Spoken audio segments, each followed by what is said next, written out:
Pakistan stock market में तारीख रकम माह रोज़ रिकॉर्ड पर रिकॉर्ड 100 इंडेक्स 461 पॉइंट्स इजाफे के बाद 85,371 की सतह अबूर कर गया।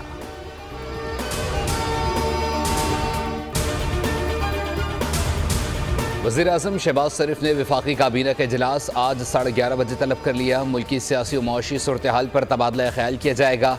काबीना इजलास में SCO कॉन्फ्रेंस की तैयारियों का जायजा लिया जाएगा। वज़ीर-ए-आज़म का दौरा अमरीका से वापसी पर यह पहला इजलास होगा।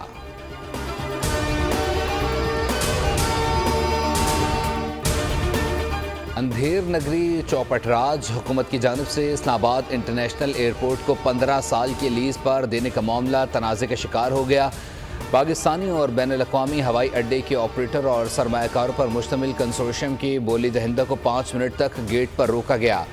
अब ताख़ीर का बहाना बनाकर तुर्की की कंपनी को नवाजने की कोशिश की जा रही है। कंसोर्शियम के बोली दहिंदा ने हुकूमती इक़दाम अदालत में चैलेंज करने का फैसला कर लिया।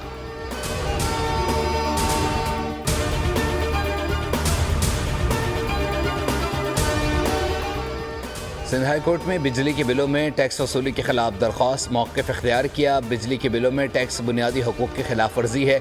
अदालत ने इस्तफ़सार किया, आप टैक्स अदा करते हैं? दरख्वास्त गुजार ने कहा, अदालत हुक्म दे तो दस्तावेज़ पेश कर देंगे। सुप्रीम कोर्ट ने सब्सिडी देने का हुक्म दिया था। चीफ जस्टिस ने कहा, अदालत सब्सिडी देने का हुक्म क्यों देगी, आप गलत हैं। अदालत ने टैक्स वसूली के खिलाफ दरख्वास्त मुस्तरद कर दी।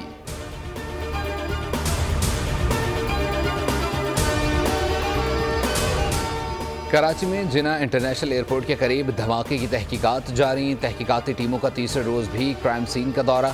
हाई प्रोफाइल केस पर CTD काम कर रही है। ज़राए के मुताबिक दहशतगर्द से मुताल्लिक मालूमात हासिल की जा चुकी हैं। सिंध और बलूचिस्तान में छापों के दौरान कुछ अफराद को हिरासत में लिया गया है।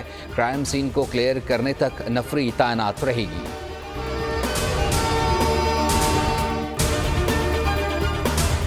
और शेखोपुरा में कोट अब्दुल मालिक इंटरचेंज के करीब ट्रैफिक हादसा, 5 अफराद जाँ बहक, 10 जख्मी हो गए।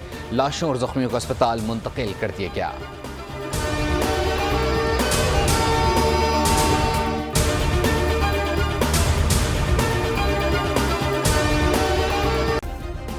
सब्सक्राइब करें और बेल दबाएं ताकि कोई खबर रह न जाए।